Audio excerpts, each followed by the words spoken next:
Baik, selanjutnya ini adalah contoh-contoh soal-soal sosiokultural. Ada soal ketika tergesa-gesa dalam perjalanan menuju ke kantor, Anda melihat ada kejadian kecelakaan. Yang Anda lakukan adalah, oke, sudah saya pantau ada beberapa jawaban dari Bapak Ibu Guru. Ada yang menjawab B, ada yang menjawab delta. Ini rata-rata menjawab delta, lebih banyak yang menjawab delta daripada B. Baik, oke, dalam soal ini akan saya bahas ya. Ketika tergesa-gesa dalam perjalanan menuju kantor, Anda melihat ada kejadian kecelakaan.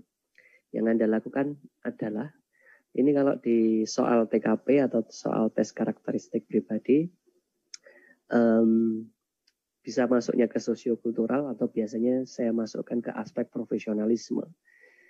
Jadi jawaban yang paling tepat untuk soal ini adalah yang delta. Betul sekali, bagi yang menjawab delta, jawaban panjenengan semuanya betul. Jadi kita melihat situasi dan kondisi terlebih dahulu, kemudian tetap melanjutkan perjalanan ke kantor. Gitu. Jadi karena di soal itu ada kata kuncinya, tergesa-gesa dalam perjalanan menuju ke kantor. Jadi ketika kita melihat ada kejadian kecelakaan, itu kita bisa dalam tanda kutip mengabaikannya. Seperti itu. Jadi mengabaikannya dan tetap melanjutkan perjalanan ke kantor. Karena biasanya dalam aspek profesionalisme bekerja itu kita diminta untuk bisa mengutamakan pekerjaan di atas segalanya.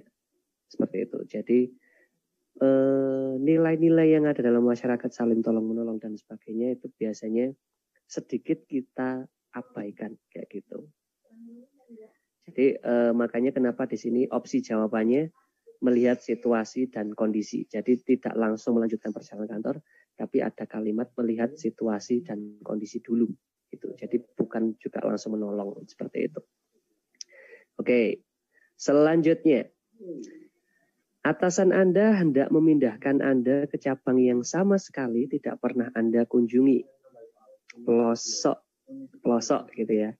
Padahal Anda adalah karyawan yang sudah lama mengabdi dan berprestasi. Dan Anda cukup dekat dengan atasan. Sikap Anda, nah monggo ini Bapak Ibu dijawab. Ya, sudah wah cepat sekali ya. Bapak Ibu menjawab, saya suka ini. Oke, ada yang menjawab delta juga.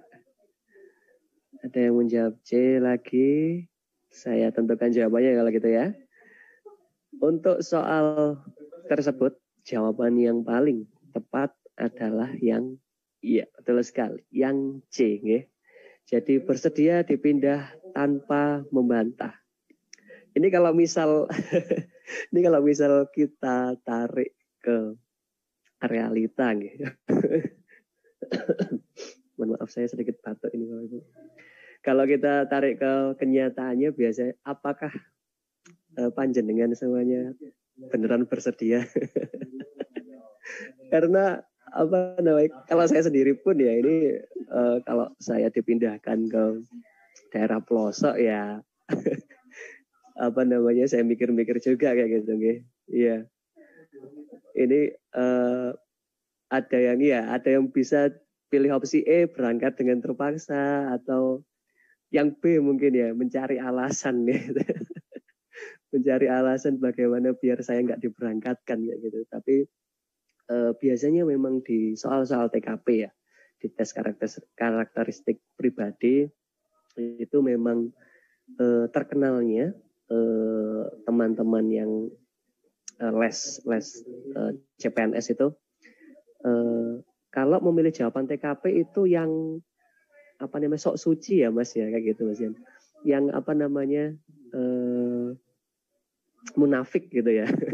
Yang apa tidak sesuai dengan pribadi. Iya, kalau karena memang apa nggih, kalau kita memilih jawaban yang sesuai dengan apa yang kita pikirkan, tentu saja nilainya bakalan jatuh nggih kayak gitu. Tapi ya ini namanya tes, kita berusaha untuk memilih jawaban yang terbaik.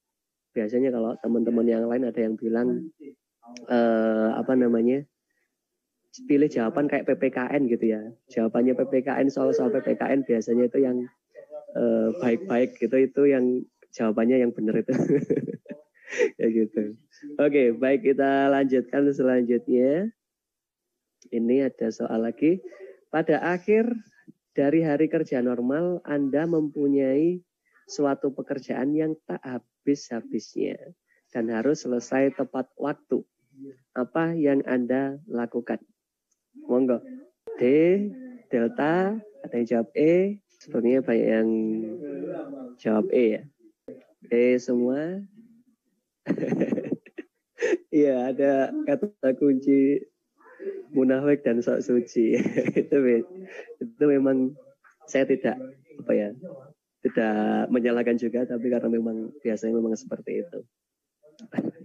Oke, saya bahas jawaban yang tepat untuk soal ini adalah yang E. Betul sekali, kita menyelesaikan pekerjaan tidak peduli ada uang lembur atau tidak.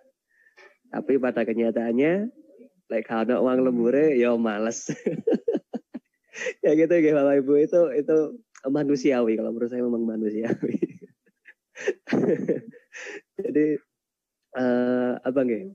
Untuk soal ini memang kita harus tidak peduli ada uang lembur, kita harus berusaha profesional berusaha profesional untuk menyelesaikan pekerjaan.